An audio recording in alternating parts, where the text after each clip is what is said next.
दोस्तों, ये घटना बहुत पुरानी तो नहीं है, मगर इससे भी बीते करीब 5 साल हो गया है। जैसा कि आप सब जानते हैं कि बिना गुरु के ज्ञान नहीं हो सकता, लेकिन एकलव्य ने बिना गुरु के भी ज्ञान प्राप्त कर लिया था, जिससे एकलव्य एक अच्छे धनुर्धर बने थे। लेकिन एकलव्य की वो मेहनत, वो लगन उनकी धनुर्विद्या के लिए पर्याप्त थी, परंतु तंत्र मंत्र के क्षेत्र में इस प्रकार की मेहनत किसी काम की नहीं। इस क्षेत्र में एक सिद्ध गुरु का होना अत्यंत आवश्यक है। गुरु के सानिध्य के बिना ये तंत्र मंत्र एक ऐसी तलवार साबित होते हैं जो खुद को ही हानि पहुंचाते हैं। मेरे पड़ोस में एक चाचा जी की दुकान है। उनके परिवार में वो 2 भाई और उनकी पत्नी और बच्चे हैं और एक बूढ़े पिता हैं। उन्हें सब छोटे चाचा जी कहा करते हैं और उनके पिताजी जो कभी कभी दुकान पर आते हैं, उनका भी सब बहुत सम्मान करते हैं। ये छोटे चाचा तो अपनी दुकान से ही अपनी रोजी रोटी चलाते हैं और इनके बड़े भाई एक फैक्ट्री में अच्छी पोस्ट पर कार्यरत हैं। गंगापार शुक्लागंज में इनका अपना मकान भी है, जहां ये सारे रहते हैं। इनकी जिंदगी सामान्य रूप से चल रही थी, मगर अगस्त के महीने में आने वाली नाग पंचमी ने चाचा जी के बड़े भाई की जिंदगी बदल दी। मेरे पड़ोस में एक चाचा जी की दुकान है। उनके परिवार में वो 2 भाई और उनकी पत्नी और बच्चे हैं और एक बूढ़े पिता हैं। उन्हें सब छोटे चाचा जी कहा करते हैं और उनके पिताजी जो कभी कभी दुकान पर आते हैं, उनका भी सब बहुत सम्मान करते हैं। ये छोटे चाचा तो अपनी दुकान से ही अपनी रोजी रोटी चलाते हैं और इनके बड़े भाई एक फैक्ट्री में अच्छी पोस्ट पर कार्यरत हैं। गंगापार शुक्लागंज में इनका अपना मकान भी है, जहां ये सारे रहते हैं। इनकी जिंदगी सामान्य रूप से चल रही थी, मगर अगस्त के महीने में आने वाली नाग पंचमी ने चाचा जी के बड़े भाई की जिंदगी बदल दी। नाग पंचमी का दिन था। वैसे तो उन्हें मंदिर आना जाना ज्यादा अच्छा नहीं लगता था, मगर उस दिन न जाने क्या सूझी के वो माल रोड स्थित खैरेप्ती मंदिर अपने एक मित्र के साथ चले गए। नाग पंचमी के दिन खैरेप्ती मंदिर में तो जैसे सपेरों और नागों का मेल लगता है। दोनों वहां गए और तरह तरह के नाग दर्शन किए और प्रसाद वगैरह चढ़ाकर वापस आ गए। वापस आए तो काफी उत्साहित थे। उन्होंने अपनी पत्नी को बताया कि वहां एक अजीब किस्म का नाग देखा, जो कि अत्यंत खूबसूरत और काफी बड़ा था। जब उन्होंने सपेरे से पूछा कि वो कौन सा नाग है और कहाँ मिला उसे, तो सपेरे ने उन्हें बताया कि उसने सर्प मोहिनी विद्या से किसी और सांप को पकड़ना चाहा था, मगर ये वहां आ गया, इसलिए इसे भी पकड़ लिया। चाचा जी ने उस विद्या और तंत्र मंत्र के बारे में कई सवाल पूछे, मगर सपेरे ने विस्तृत जानकारी देने से मना कर दिया। चाचा जी के मन में ये सब सीखने की लालसा जागृत होने लगी।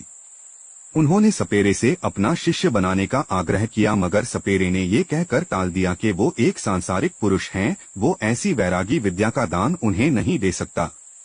इस बात का उन्हें दुख तो था, मगर उनकी लालसा शांत नहीं हुई। वो प्रतिदिन किसी न किसी गुरु की तलाश में रहने लगे।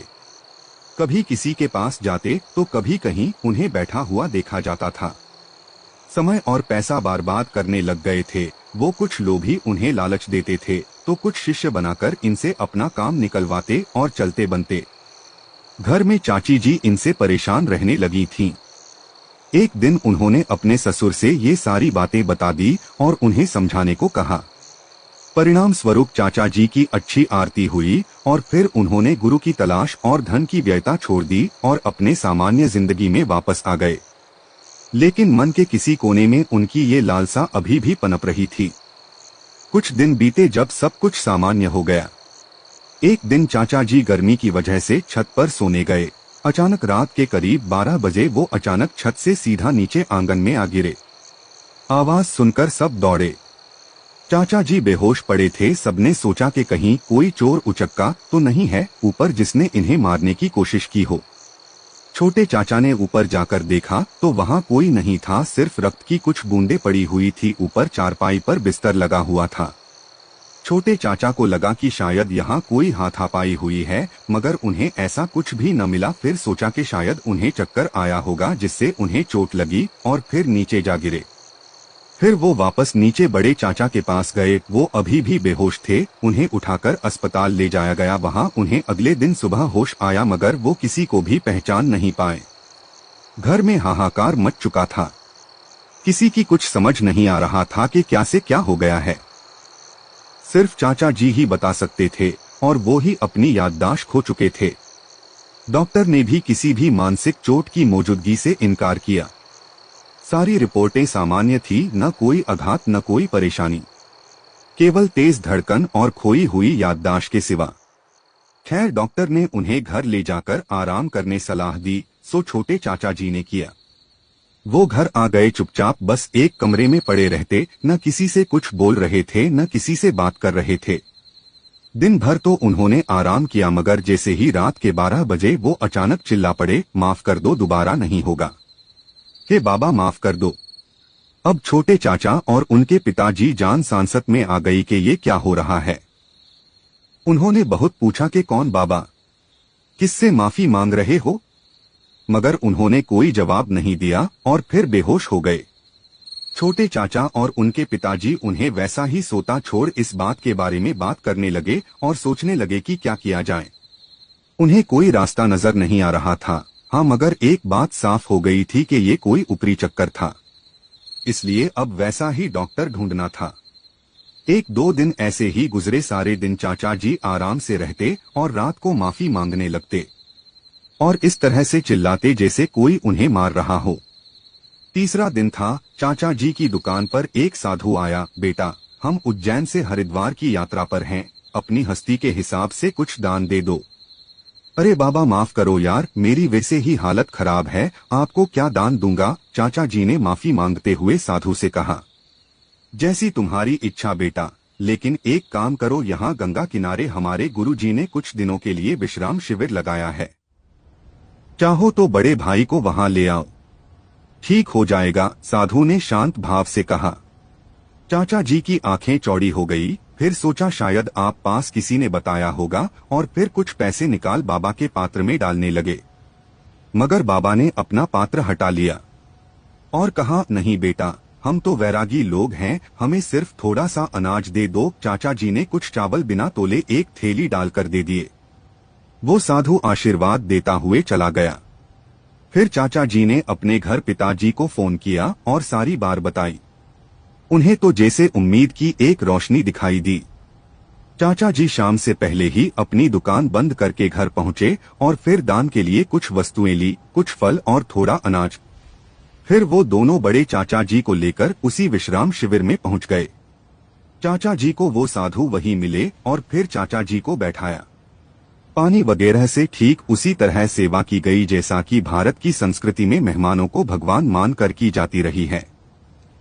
फिर उन साधु ने चाचा जी के पिताजी के साथ बड़े चाचा जी और छोटे चाचा जी को अपने गुरु से मिलवाया। चाचा जी के अनुसार उनके गुरु देखने से ही कोई सच्चे साधु लग रहे थे।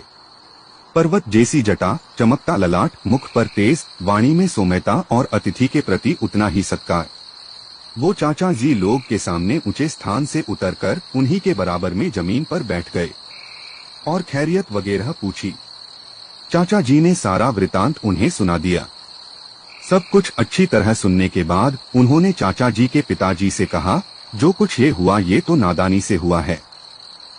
आप बस इतना कीजिएगा कि आज तो शनिवार है, सोमवार को सेतु पुल के नीचे एक दिया, एक जोड़ी खड़ाऊ, एक लंगोट, एक चिलम और कुछ फूल और सफेद बर्फी लेकर चढ़ा देना और माफी मांगते हुए कहना कि महाराज ये तो एक नासमझ बालक है, इससे जो भी गलती हुई है क्षमा कर दीजिए और अपना भोग लेकर हम पर कृपा कीजिए।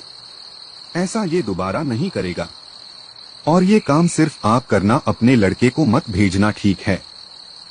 और कोई कितनी भी आवाज दे पीछे मुड़कर मत देखना, न आते वक्त न जाते वक्त। बाबा आपकी बात समझ तो आ गई, मगर ऐसा क्या हुआ है इसके साथ? इससे इसी कौन सी गलती हो गई? चाचा जी के पिता ने हाथ जोड़कर साधु महाराज से पूछा। बालक बुद्धि है, एक किताब से पढ़कर बड़ी शक्ति को रक्त भोग देकर सिद्ध करना चाह रहा था, वो भी गंगा किनारे। न अपनी कोई सुरक्षा की और न ही घटवार शक्ति की आज्ञा ली। वो शक्ति तो इसके पास नहीं आई, लेकिन घटवार ने इस चेष्टा के लिए इसे दंड दिया है। इसलिए क्षमा मांगकर जब ये ठीक हो जाए तो इसे समझा देना कि ऐसा न करे। साधु बाबा ने सौम्यता के साथ ये बात समझाई। सारी बार समझ चुके थे, दोनों ने साधु बाबा को प्रणाम किया और दान में जो वास्तु लाए थे दे दी। अब सो पहले बड़े चाचा जी को उसी वक्त गंगा स्नान करवाया और घर ले गए। अगले ही सोमवार को चाचा जी के पिताजी ने घटवार बाबा से क्षमा याचना की।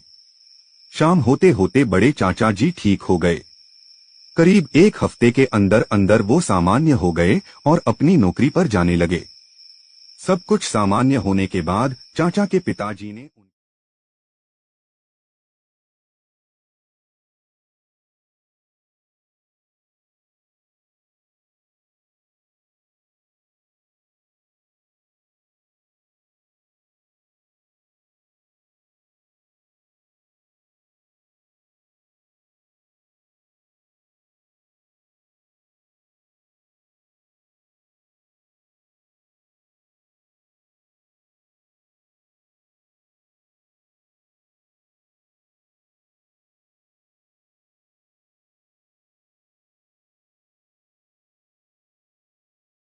करे।